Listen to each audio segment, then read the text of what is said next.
जय श्री हरि विष्णु जी। वैशाख मास का पावन समय जब हर एक पुण्य कार्य कई गुना फल देता है। आज हम लेकर आए हैं वैशाख मास कथा अध्याय 9, जो आपके जीवन में सुख समृद्धि शांति का द्वार खोल सकता है।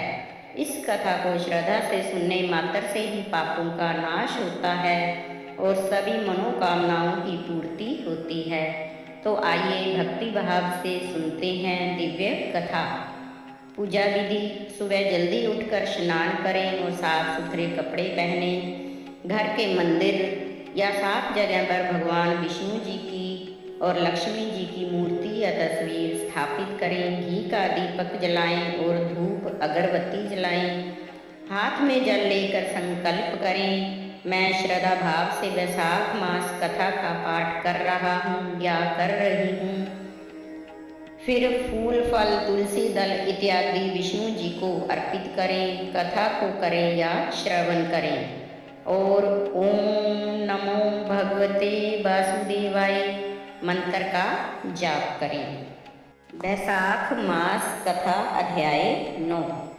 मैथिल पूछने लगा कि हे विभो, जब कामदेव जल गया तब उसकी उत्पत्ति किससे हुई और कर्मवश उसे कौन कौन से दुख भोगने पड़े।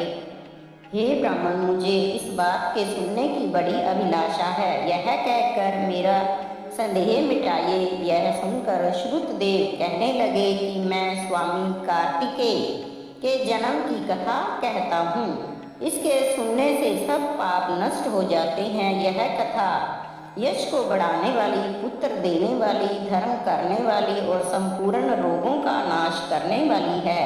हे राजन, जब महादेव जी ने कामदेव को भस्म कर दिया तब कामदेव की स्त्री रति अपने सामने पति को भस्म हुआ देखकर शोक में मूर्छित हो गई। तब 2 घड़ी पीछे चेत हुआ, तब उसे अनेक प्रकार के विलाप करने लगी। उसके विलाप को सुनकर सारा तपोवन दुख में हो गया और रति ने विचार किया, मैं भी चिता में जलकर शरीर का त्याग कर दूंगी। यह विचार कर उसने अपने मित्र बसंत को उसकी अंतिम क्रिया करने के लिए बुलाया। इस तरह जब वह वीर पत्नी चिता बना रही थी तब वह भी आ पहुंचा। वह रति को देख डर के मारे क्षण भर मूर्छित हो गया। फिर अनेक भांति से रति को समझाने लगा और बोला, हे भद्र, मैं तेरे पुत्र समान हूँ। मेरे होते हुए तुम्हें ऐसा करना अनुचित है। शरीर को त्याग अथवा आत्मघात करना धर्म का नहीं है। इस प्रकार बहुत समझाने पर भी रति ने अपना शरीर रखना न स्वीकार किया। तो उनकी दृढ़ता देखकर बसंत ने नदी के तट पर चिता बनाई और रति गंगा में स्नान कर संपूर्ण क्रिया कर्म से निश्चिंत हो सब इंद्रियों को रोक और मन को आत्मा में लीन कर चिता पर चढ़ने को उद्यत हुई। तब आकाशवाणी हुई कि हे कल्याणी, हे पति में आनंद अत्यंत प्रेम से तेरे पति रखने वाली, तू प्रवेश मत कर। तेरा पति महादेव और यदुवंशी कृष्ण भगवान से पुनः पैदा होगा। ऐसे कर्म से 2 जन्म होंगे। तब दूसरे जन्म में श्री कृष्ण से रुक्मिणी के गर्भ में तेरा पति होगा। उसका नाम प्रद्युम्न होगा। तू ब्रह्मा के शाप से संभट के घर में निवास करेगी। वहीं प्रद्युम्न नामक तेरे पति से तेरा समागम होगा। ऐसे कहकर आकाशवाणी अदृश्य हो गई। जब रति ने यह बात सुनी तब मरने के लिए उद्यत भई रति ने चिता में प्रवेश न किया। पीछे जिनके स्वार्थी सिद्ध करने के लिए महादेव जी द्वारा कामदेव भस्म हो गया था, वे सब देवता बृहस्पति, इंद्र और अग्नि को आगे करके रति से अदृश्य हो बोले और महान वरदान देकर उसको शांत किया। कहा, हे कामप्रिय, अब से तेरा पति अनंग होगा, कहलावेगा और अंग वाले की तरह मरा हुआ दिखाई देगा। ऐसे यह अनेक प्रकार से समझा बुझाकर धर्म उपदेश करने लगे कि तेरा पति पूर्व कल्प में सुंदर नाम का राजा था। उस जन्म में भी तू उसकी पत्नी रजशंकर कारणी तेरी यह दशा हुई है। अब तो वैशाख में मंदाकिनी नदी में प्रातःकाल स्नान करके मधुसूदन भगवान का पूजन कर और उनकी दिव्य कथा सुन। हे भाविनी, तू अशून्य शयन नाम का व्रत प्रारंभ कर। हे भद्रे, वैशाख के इस करने से और इसी व्रत का अनुसंधान करने से तेरा पति तुझे अवश्य मिलेगा, इसमें कोई संशय नहीं है। रति को ऐसा वर देकर सब देवता अपने अपने स्थान को चले गए और कामदेव की स्त्री भी देश से निवृत्त हो गई। वह मेष की संक्रांति में गंगा स्नान कर बड़े उत्तम मन से अशून्य शयन व्रत धारण करती हुई इसके प्रभाव से तत्काल कामदेव उसको दिखाई दे गया। यह ऐसा पराक्रमी है कि इसके पराक्रम को कोई नहीं रोक सकता। यह पूर्व कल्प में भी बड़ा धर्मपरायण राजा था, किंतु इसने वैशाख मास में कर्तव्य धर्म नहीं किए थे, इसीलिए कामदेव यद्यपि परमात्मा का पुत्र था तो भी अंगहीन हुआ। यही वैशाख में मेष की संक्रांति को व्यर्थ होने का फल है, जो देवताओं को भी भोगना पड़ा है। मनुष्य का तो कहना ही क्या है। जब महादेव जी अंतर्ध्यान हो गए तब पार्वती जी निराश हो गई। ऐसे पार्वती चुपचाप खड़ी रह गई और नहीं जानती थी कि क्या करूं। पार्वती जी की ऐसी दशा, दोनों हाथों से गले लगाया हिमाचल अपनी पुत्री को घर ले गया और पार्वती भगवान महादेव जी के रूप और उदारता आदि गुणों को देखकर ऐसी मुग्ध हो गई कि उसने यह बात मन में निश्चय ठान लिया कि शंकर जी ही मेरे पति होंगे। ऐसा दृढ़ व्रत धारण कर शंकर को मन में लगा गंगा तट पर जाकर वह तप करने लगी। माता पिता तथा कुटुंबियों ने माता पार्वती को बहुत समझाया पर वह एक न मानी। अन्न खाना छोड़ दिया, बड़ी बड़ी जटाएं बढ़ गई। यूं ही सहस्त्र वर्ष तक महालिंग का पूजन करती रही। तब महादेव जी सायंकाल के समय ब्रह्मचारी वेश धारण कर उसके सामने उस पर्णकुटी पर आए और अनेक प्रकार से परीक्षा देकर बोले, हे भद्रे, तेरी जो इच्छा हो वही वर मांग। तब पार्वती जी बोली, हे रुद्र, मैं यह वर मांगती हूँ कि तुम मेरे पति हो। तब ऐसा ही हो वर देकर सप्त ऋषियों को बुलाया। वे आकर हाथ जोड़कर आगे खड़े हो गए। तब ऋषियों को आज्ञा देकर भगवान रुद्र ने कहा कि तुम कन्या को पूछने के निमित्त से हिमाचल के पास जाओ। भगवान की ऐसी आज्ञा पाकर कन्या के लिए हिमाचल के घर आकाश मार्ग से चले। उनके चलने से 10 दिशाएं प्रकाशित हो गई। इस ब्रह्म देवता ऋषियों को आते देख हिमाचल उठकर आदर पूर्वक ले आए। सबकी विधिवत पूजा की। जब सुख से वे आसन पर बैठ गए तब हिमाचल ने पूछा, हे महाराज, मैं धन्य हूँ, आज आप मेरे घर पधारे हैं। इससे मैं कृत्य हुआ। आपके आवागमन को मैं अपने पूर्व जन्म के पुण्यों का फल मानता हूँ। पूर्ण मनोरथ महात्माओं के कृत्य हम श्रीखे नहीं जानते। आप अपने आने का कारण कहिए, जो आपकी आज्ञा होगी सोई मैं करूँगा। यह सुनकर वे सप्त ऋषि हिमाचल से बोले, गिरिपते, तूने अपने ही समान दृढ़ वाक्य कही हैं। महोदय, हम अपने आने का कारण तेरे को कह रही हैं। हे राजन, यह जो तेरी पार्वती नाम की कन्या है सो पिछले दक्ष की पुत्री थी। इसी ने अपने पिता के यज्ञ में देह त्याग दिया था। इसी ने अब तेरे यहाँ जन्म धारण किया है। इसका पानी ग्रहण करने योग्य तीनों लोक में महादेव जी को छोड़कर और कोई नहीं है। इसलिए हे कल्याण की इच्छा करने वाले, तू अपनी कन्या का विवाह महादेव से कर दे। तूने सहस्त्रों जन्मों में अनेक सुकृत किए हैं। अब सौभाग्य से वे परिपाप से प्राप्त हुए हैं। ऋषियों के इन वचनों को सुनकर हिमाचल को अत्यंत हर्ष हुआ और बोला कि मेरी पुत्री तो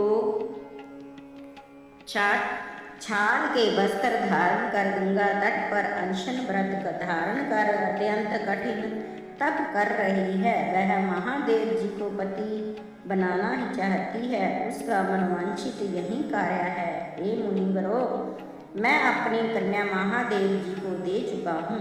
अब आप शीघ्र वहाँ पधारो जहाँ महादेव जी हैं और उनसे जाकर कहो कि हे प्रभु, हिमाचल ने प्रीत से अपनी कन्या आपके निमित्त कर दी है, तो ऐसे कहकर आप ही इस कन्या के विवाह का प्रबंध कीजिए। जब हिमाचल ने यूँ कहा तब सप्त ऋषि महादेव जी के पास गए और उनके पास सब समझा बुझाकर विवाह निश्चित कर चले गए। तब तो लक्ष्मी आदि सब ने देवियों और विष्णु आदि सब देवता, चहु मातृका और सब मुनिगण उस महोत्सव को देखने बराती बनकर चले और महादेव जी सब देवता मुनि मात्र आदि को संग ले बैल पर चढ़कर चले, जिनके चारों ओर भूतगण संग हैं। भेरी, शंख, मृदंग, पनव, मूर्चंग आदि अनेकों बाजे बजने लगे।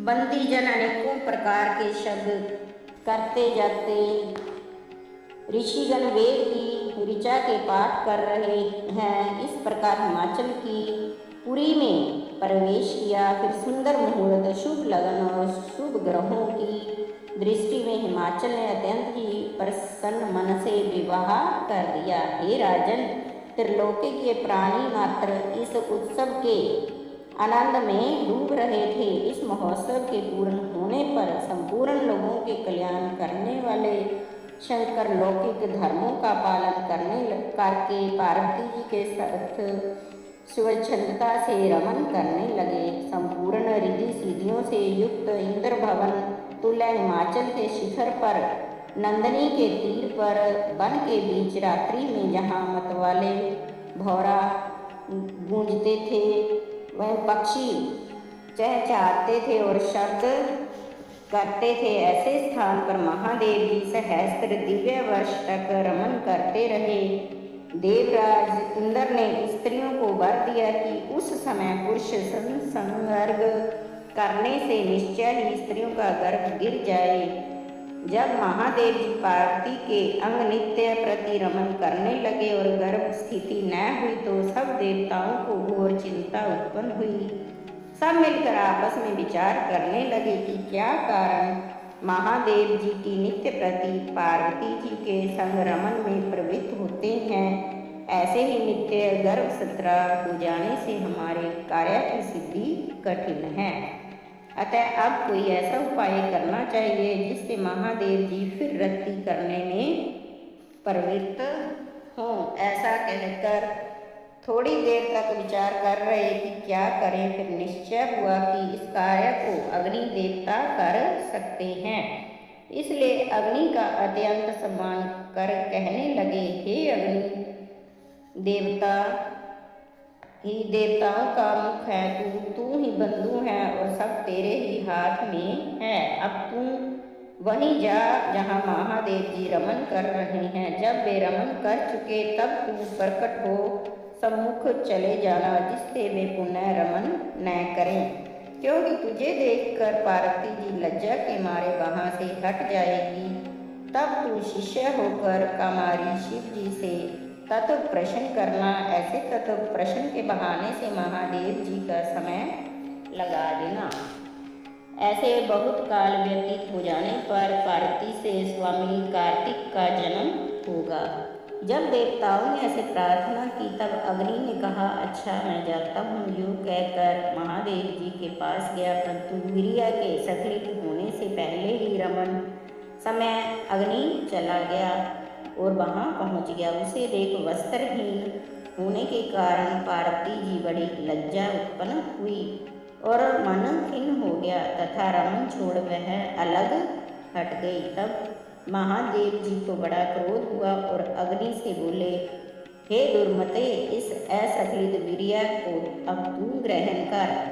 दुष्ट मेरा वीर्य दुस्सह है, तूने रति में विघ्न किया है, अतः अपने वीर्य को मैं तेरे मुख में त्यागूंगा। ऐसा कह अग्नि के मुख में त्याग दिया। उस प्रचंड वीर्य के उदर में प्रवेश होने से वह जलने लगा और चिंतित होकर स्वर्ग लोक गया। अत्यंत कठिनाई से उसके प्राण बचे। तब देवताओं से सब वृतांत कहा। अग्नि की बात सुनकर देवताओं को हर्ष शोक दोनों हुए। वीर्य के स्थित हो जाने से तो हर्ष हुआ, परंतु प्रसव कैसे होगा, इसका अंत अत्यंत दुख था। अग्नि के उदर में महादेव जी का तेजमय वीर्य बढ़ने लगा, यहाँ तक कि 10 महीने बीत गए। जब प्रसव का कोई उपाय न हुआ, तब अत्यंत दुख से दुखी होकर गर्भ प्रसव हेतु देवताओं की शरण में गया। तब सब देवता अग्नि को संग ले महायशस्विनी गंगा के पास गए। वह सब मिलकर स्तुति करने लगे, हे माता, तू ही संपूर्ण देवताओं की माता है। हे जगदीश्वरी भद्रे, तू देवताओं के निमित्त शंकर जी के इस तेज को धारण कर, जो अग्नि के गर्भ में बढ़ रहा है। वह स्त्री न होने से प्रसव नहीं होता, अतएव तू इस अग्नि को और हम सब पर दया करके हमारी रक्षा कर। ऐसे प्रार्थना करने पर गंगा ने तथास्तु कहा। तब देवताओं ने अग्नि को गर्भमोचन मंत्र का उपदेश किया। इस मंत्र से गर्भ का आकर्षण कर उस शंकर के तेज को अग्नि ने गंगा में छोड़ दिया। वह तेज बड़ा दीप्तिमान और लोकों में असहनीय था। कुछ मास पर्यंत गंगा ने उसे सहन किया, फिर वह उसके सहन करने में असमर्थ हो गई। उसके प्रभाव से जल सूख गया और रक्त कलेश्वर दिखाई देने लगा। पतिव्रता के प्रभाव से देवी अत्यंत दुख से व्याकुल हो गई। तब लोक पावनी